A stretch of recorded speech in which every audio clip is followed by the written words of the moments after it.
Hello everyone, welcome to my channel study point by Nishi, जिसमें हम देखने वाले हैं आज लाइंस एंड एंगल्स का डे 3 है, जिसमें आज हम देखेंगे टाइप्स ऑफ एंगल्स। ठीक है, अभी फर्स्ट क्लास में हमने इसकी लाइंस के बारे में पढ़ा था, सेकंड क्लास में हमने एंगल्स के बारे में, और आज हम एंगल्स के बारे में और भी डीप में पढ़ने वाले हैं। तो देखिए, टाइप्स ऑफ एंगल्स में क्या क्या होता है आपको पता है, आपको पढ़ाया है। एक्यूट एंगल होता है, राइट एंगल होता है, ऑब्ट्यूज होता है, स्ट्रेट एंगल होता है, रिफ्लेक्स एंगल होता है और कंप्लीट एंगल होता है। ठीक है, तो सबसे पहले एक्यूट एंगल के बारे में देखेंगे। ये एक्यूट एंगल क्या होता है आपको पता है कि जो एक्यूट एंगल होता है वो होता है लेस देन 90। क्या होता है? लेस देन 90 होता है। तो आप बोल सकते हो एग्जाम्पल के लिए एंगल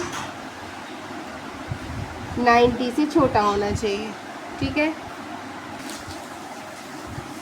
अब है आपका राइट एंगल। ठीक है, राइट एंगल क्या होता है? राइट एंगल होता है आपका एग्जैक्टली 90। ठीक है, और इसके लिए एग्जांपल देना है तो आप क्या दे सकते हैं? Angle equals to 90। ठीक है, अब आता है आपका ऑब्ट्यूज एंगल। ऑब्ट्यूज एंगल में आप क्या लिख सकते हैं? ये क्या होता है? More than 90 but less than 180। ठीक है, तो इसका एग्जाम्पल क्या हो जाएगा आपका? 90, फिर आपका आ जाएगा एंगल और फिर हो जाएगा आपका 180। ठीक है, ऐसे स्ट्रेट एंगल देखिए। स्ट्रेट एंगल क्या होता है? स्ट्रेट एंगल होता है आपका एग्जैक्टली 180। ठीक है, तो इसको एग्जाम्पल के लिए हम लिख सकते हैं एंगल इक्वल्स टू 180। ठीक है, फिर देखो रिफ्लेक्स एंगल क्या होता है? तो रिफ्लेक्स एंगल क्या हो जाएगा आपका? More than 180 but less than 360।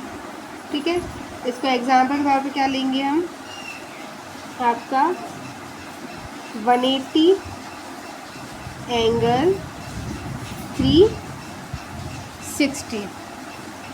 ठीक है, ये हो जाएगा। फिर आता है आपका कंप्लीट एंगल।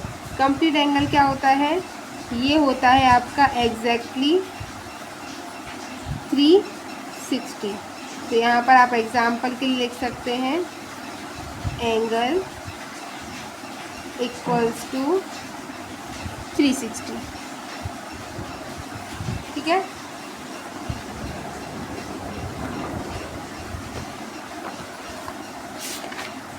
अब आते हैं आपकी प्रैक्टिस क्वेश्चन जो आपकी एक्सरसाइज में है। तो प्रैक्टिस क्वेश्चन में देखिए क्या है, आपको कुछ एंगल्स दिए गए हैं तो आपको बताना है कि ये कौन सा आपका एंगल है। ठीक है, 35 डिग्री अगर आता है तो ये क्या हो जाता है आपका? ये हो जाता है आपका एक्यूट एंगल। ठीक है, 90 आ रहा है अगर तो ये हो जाता है राइट एंगल। 125 आ रहा है तो ये हो जाता है आपका ऑब्ट्यूज एंगल। 180 है तो ये होता है स्ट्रेट एंगल। 250 है तो ये होता है रिवर्स एंगल। रिवर्स एंगल ले सकते हैं आप, या फिर आप रिफ्लेक्स एंगल ले सकते हैं। कौन सा? Reflex angle. फिर आता है 360। 360 होता है आपका कंप्लीट एंगल। ठीक है, ये हो जाएगा आपका कंप्लीट एंगल। फिर है आपके फिलप्स। फिलप्स में क्या है? An angle measuring 90 degree. 90 degree is called. 90 का अगर आपका एंगल होता है तो कौन सा होता है? ये होता है आपका राइट एंगल। ठीक है, an angle less than 90 is called. अगर 90 से लेस देन होता है आपका तो वो क्या हो जाता है? वो होता है आपका एक्यूट एंगल। अगर 180 हो रहा है आपका 180 एंगल इज कॉल्ड, तो इसको क्या बोल देंगे हम, straight angle. Straight angle. An angle greater than 180 but less than 360, तो इसको क्या बोलेंगे आप, रिफ्लेक्स एंगल। क्या बोल देंगे, रिफ्लेक्स एंगल।